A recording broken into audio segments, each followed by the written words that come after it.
જય દ્વારકાધીશ બધાને. મારું નામ ઉમેશ કળસરિયા છે અને મારે આ વિડીયોના માધ્યમથી બધાને બસ એક જ વાત કરવી છે કે હમણાં જે આ બબાલ થઈ રહી છે બગદાણાની અંદર, મામલો બહુ મોટા પાયે થઈ ગયો છે. વાત સમાજને આમને સામને કરવાની આવે છે. તો મારે બસ એટલું જ કહેવું છે કે આપ બધાય જાણો છો કે કાઠિયાવાડની અંદર આહિર સમાજની અંદર તમને કોઈ એવો માણસ નહીં મળે કે જેનો એક પણ મિત્ર કોળી ના હોય, અને કોળી સમાજમાંથી પણ તમને એક પણ એવો માણસ નહીં મળે કે જેનો એક પણ મિત્ર આહિર સમાજમાંથી ના હોય.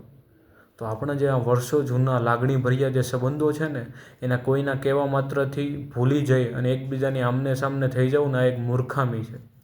યાદ રાખજો, સામાન્ય માણસ હંમેશા હેરાન થતો આવ્યો છે, થાય છે અને આગળ પણ થતો રહેશે. સામાન્ય અને નાનો માણસ જ્યારે દુઃખી હોય ને, ત્યારે કોઈ પણ સમાજના આગેવાનો કે સમાજ એની મદદ કરવા આવતા નથી. દર વખતે તો આ સાચું નથી જ, તે આ તમે જાણો છો ને હું જાણું છું. અત્યારે જે કંઈ પણ આ બગદાણાની અંદર જે કંઈ વ્યક્તિ ઈજાગ્રસ્ત થયો છે, દુઃખની વાત છે, પણ એ સમજવું પડશે કે બંને સમાજની અંદર શું કોઈ પણ માણસ દુઃખી છે જ નહીં? અત્યાર સુધી કોઈને સમાજની જરૂર પડી જ નહીં હોય તો કેમ કોઈ સમાજ આવ્યો નહીં? કારણ કે એટલા માટે ના આવ્યો કે એ બધી મેટરોની અંદર એટલા બધા માણસોએ મોટા પાયે ઇન્ટરેસ્ટ નહોતો લીધો, અને જ્યાં મોટા પાયે માણસો ઇન્ટરેસ્ટ ના લે ને, ત્યાં એટલું બધું ફોકસ નથી આવતું. અને ફોકસ નથી આવતું એટલા માટે મોટા આગેવાનો કે પછી મોટા કોઈ પણ હોય એ લોકોને ત્યાં આવવાનો કંઈ ફાયદો નથી થતો. આ એક સૌથી મોટો પોલિટિકલ મૂવ છે. સમજદાર લોકો હશે ને એને આ વાત સમજાશે. સમજદાર બનો અને આ શું ચાલી રહ્યું છે ને એને સમજવાની કોશિશ કરો. આ બાબત જે છે એ વ્યક્તિગત છે, તેને વ્યક્તિગત જ રહેવા દો અને કાયદાને કાયદાનું કામ કરવા દો. સામાન્ય માણસ અને નાનો માણસ હંમેશા હેરાન થતો આવે છે અને હજી થાય જ છે. કોઈ એની મદદ કરવા આવતું નથી, કોઈ પણ સમાજનો માણસ હોય. અને સામાન્ય અને નાનો માણસ તો ક્યારેય એવું ઈચ્છતો પણ નથી કે એનો સમાજ બાંધે, કારણ કે એની અંદર કોઈનો ફાયદો નથી. આવું ઈચ્છવાવાળા જે લોકો હોય ને, એની પાછળ એનો બહુ મોટો સ્વાર્થ રહેલો હોય છે, એને આપણે સમજવો પડશે. અને જો આવું નવું ચાલતું રહ્યું ને તો સામાન્ય માણસ હંમેશા હેરાન થતો આવે છે ને એમ જ આગળ હેરાન થશે. આની અંદર કાંઈ બદલાવો નહીં આવે. તો સમજદાર બનો અને શું ચાલી રહ્યું છે ને એને સમજવાની કોશિશ કરો. પોતાના જૂના જે સંબંધો છે ને એને ભૂલી ના જાઓ અને એકજૂટ થાઓ અને એકતા રાખો.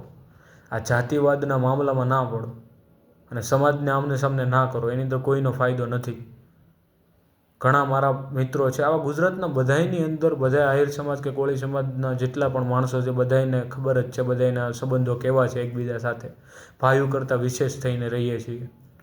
તો એ સમાજને બગાડવાની કોશિશ ના કરો પોતાના સ્વાર્થ માટે. અને જો કંઈ બગાડતો હોય ને તો એને રોકો. અને જો તમારી આગળ તમારી નજર સામે કંઈ ખોટું થતું હોય અને તમારામાં એ ખોટું છે એવું પણ કહેવાની હિંમત ના હોય ને, તો સમજી લો કે તમે ગુલામીના સૌથી છેલ્લા સ્ટેજ ઉપર છો. તો મારી આ વાત મને જેટલી સમજાણી છે એ તમારી સમક્ષ રજૂ કરી છે. મને એટલી તો ખબર પડે છે કે આ ખોટું થઈ રહ્યું છે. સમાજને જે આમને સામને થવાની વાત છે ને એ તો ખોટી જ છે. બસ હું એ જ કહેવા માગું છું કે કોઈના કહેવા માત્રથી તમે તમારા જૂના સંબંધોને ભૂલી ના જાઓ. તમે કોણ છો, ક્યાંથી આવો છો, યાદ રાખો.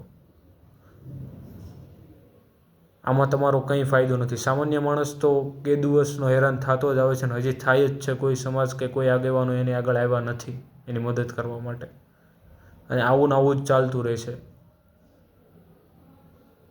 એટલે કંઈ પણ કોઈ પણની વાતમાં આવીને ઉશ્કેરાય અને પોતાના સંબંધોને ભૂલી ના જાઓ. અસ્તુ. જય હિન્દ, જય દ્વારકાધીશ.